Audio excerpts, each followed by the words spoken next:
mean by thermodynamic properties? That is physical characteristics which are experimentally measurable, that is which can be measured and which enable us to define a system are called thermodynamic properties.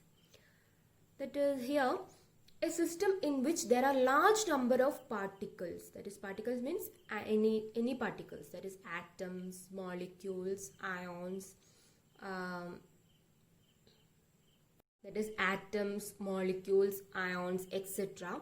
is called a macroscopic system.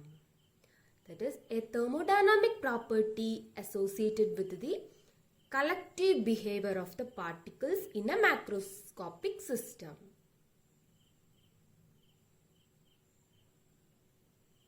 That is macroscopic properties means the properties associated with a macroscopic system.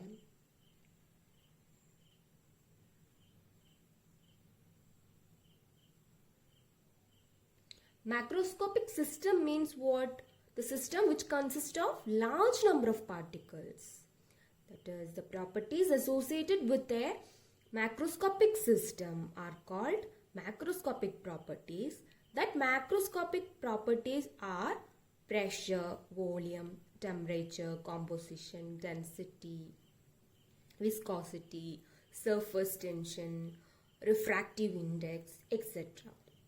Okay.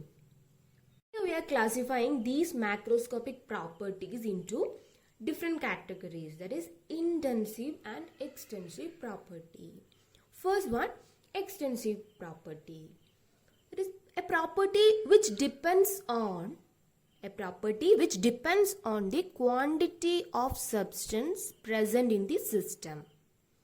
That is, extensive property means a property which depends on the quantity of substance present in the system. Or we can define like this also, that is properties which depend upon the quantity or size of matter present in the system. That is, this property, extensive property, is depending upon the quantity as well as the size of the matter. That is, the properties which depend upon the quantity or size of matter present in the system are called extensive properties. Examples are mass, volume, surface area, energy, enthalpy, entropy, free energy. The abbreviation is delta G. Heat capacity, etc. These are the examples for extensive properties. Now next, intensive property. That is, from the name itself we can understand that this is the properties which are independent of the quantity or size of matter present in the system. It does not depend upon the quantity or size of matter present in the system. Such properties are called intensive properties. You can see the examples, that is temperature, pressure, viscosity, density, surface tension, refractive index, etc. are the examples of intensive properties. That is, these properties which doesn't depend upon the size of matter or quantity. Okay. Another point. The intensive properties are not additive, whereas extensive properties are additive. Intensive properties are not additive means it cannot be added. Okay. Whereas extensive properties are additive means it can be added. That's all. That is one of the important distinguishing feature between two types of properties are that intensive properties are not additive. That is, intensive properties are not additive, whereas extensive properties are additive. This means what? When two or more identical systems are brought together, that is, when a system is divided into two or more identical parts. Okay. When two or more identical systems are brought together, the values of intensive properties will remain the same. That is, the value of intensive property will remain same.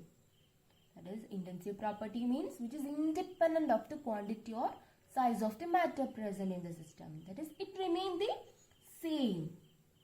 But whereas those of the extensive properties will change. Those of the extensive properties will change. Okay, let us consider an example. Consider a sample of gas enclosed in a vessel of volume V. That is, here gas, volume V and temperature T. This volume V at a definite temperature T. Suppose this vessel is partitioned at the middle, so that gas in each part now has the volume V by 2. Okay. Now the gas in each part now has a volume V by 2. That is, volume is an extensive or intensive property. Volume is which property? That is, volume is extensive property. That is, it is depending upon the quantity and size of matter present in the system. Hence, when this vessel is partitioned at the middle, okay, and the vessel is partitioned at the middle, so that the gas in each part has now volume V by 2. V by 2. All of you got it? Now, what will happening here to the temperature? The temperature of the gas in each part, how it remains same. Can you say what is the reason why this temperature remain constant here throughout? Why? Can you say? That is, temperature is an example of intensive property. That is, which is independent of the quantity or size of matter present in the system.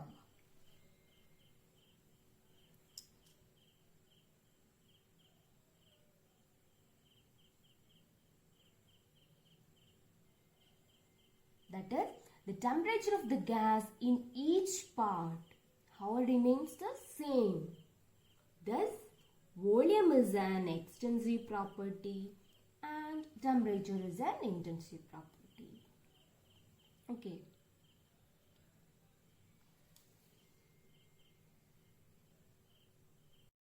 Now next, another important point is the ratio of two extensive properties will yield an intensive property. The example is density. What is density? Density is equal to mass by unit volume. It is m by v.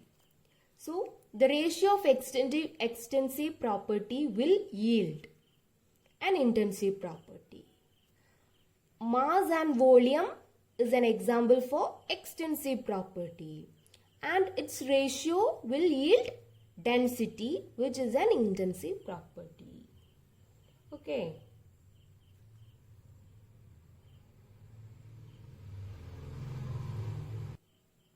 That is, density of a sample, which is an intensive property, which is obtained by dividing its mass by its volume. Thus, both mass and volume are extensive properties. Mass per unit volume becomes an intensive property of a sample. Okay, that is, ratio of two extensive property will yield an intensive property.